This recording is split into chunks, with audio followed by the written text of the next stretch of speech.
mixed emotions, but good for him. And another big one for Dan Milstein, Sergachev monster extension with Tampa Bay, 8-year, $8.5 million. Wow, that's a lot.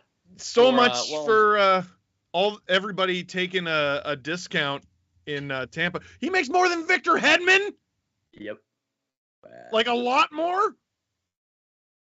Well, the thing is, he's behind Hedman on that second pair. You're gonna have with Hedman 7.8 on the first pair, Sergachev 8.5 on the second pair. It was gonna happen, but still, the fact that's crazy. Well, so this is what I was saying. With the Ian Cole signing for the Tampa Bay Lightning earlier and losing Ryan McDonagh, the time has come for Mikhail Sergachev to now be the permanent second option behind Victor Hedman. And as that contract goes, I mean, they're going to maybe split time a little bit as Hedman ages.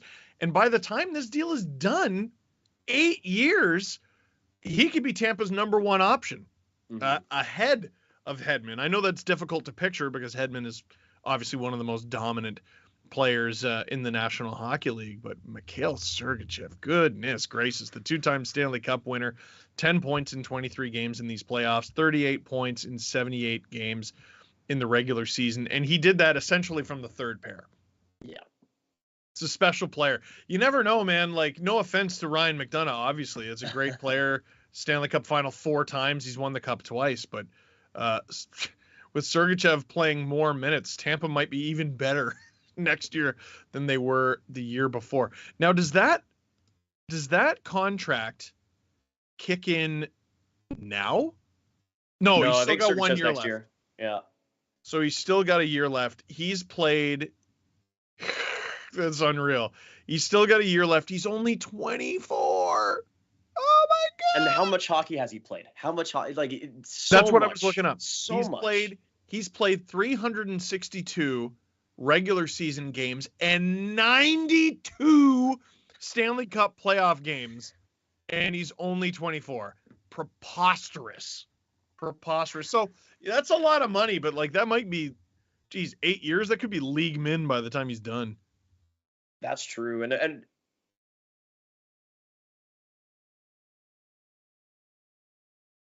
so yeah, producer Drew and producer Nick adding to the conversation. Like, listen, so I don't think Sergachev was signed for too much because Cale Makar signed for 9. That's what they're trying to say. What I think we should be focusing on is Cale Makar maybe shouldn't have signed that extension when he did, because I mean, if he signs it now, that dude's getting like 10, 11, 12 million dollars. He just won the Norris. He just won the Conn Smythe. He's like 16 years old or whatever. He's got his entire life ahead of him. That is absolutely unreal for Cale Makar. And question from Drew, is this the first time Tampa has overpaid for someone? No. I think you got the Colorado glasses on. I think you got the hater glasses on, Drew. Not being a hater. This is the first time Tampa has paid market value for someone, not overpaid. This is the first time they didn't get unbelievably lucky and just paid what everyone else is. That the thing is though with Makar is I'm pretty sure he's signed for 5 more years and he'll be a UFA at like 28. So he's gonna get that next deal is going to be the one that look at this like 13 million. Grav, look at this from Sportsnet stats. Teams have already committed 158 million Ooh. American. That's a big deal for me in UFA one-way contracts in the first hour of signing. Yes, absolutely. Get the John Cooper money in there. That is we got to do our John Cooper impression for Mikhail Sergachev. There we go.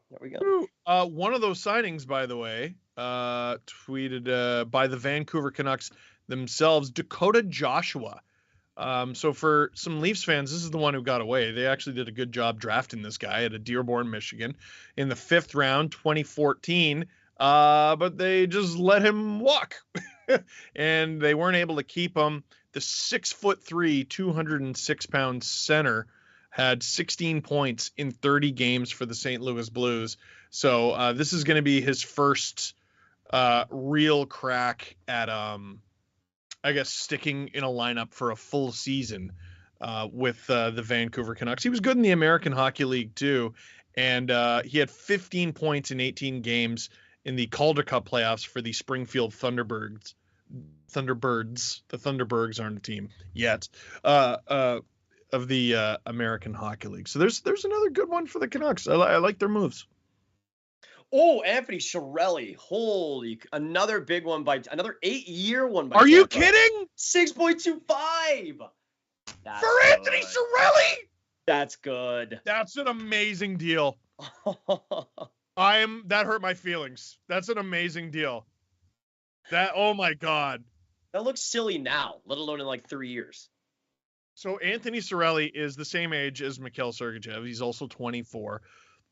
He's got another year left at 4.8. Dude, this guy's barely getting a raise.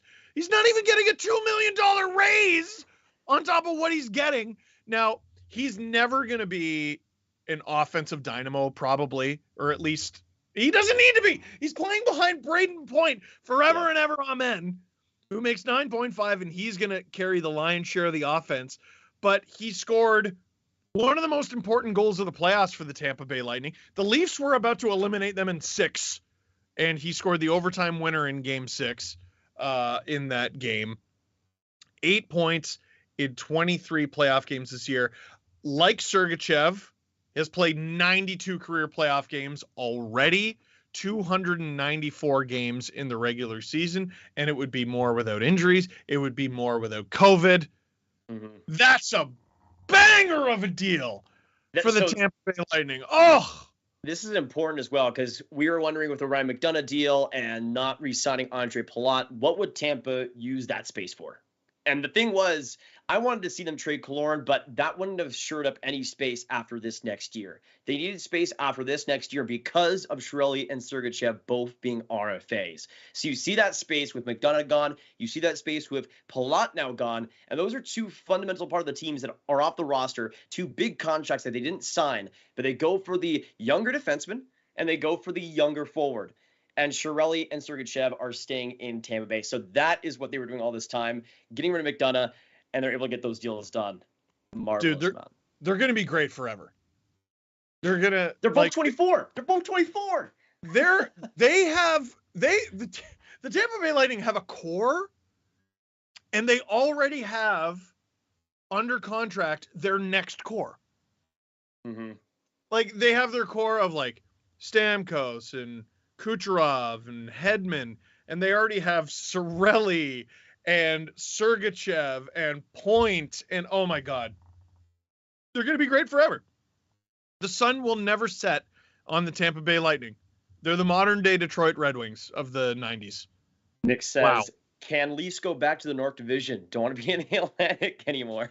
I honestly, well, like based on how last season went and you know, how it could go this year, the Leafs should be competing to win the Atlantic Division. And again, don't laugh at me. I'm talking about the regular season. They should be competing to win the Atlantic Division. They should be competing for the President's Trophy.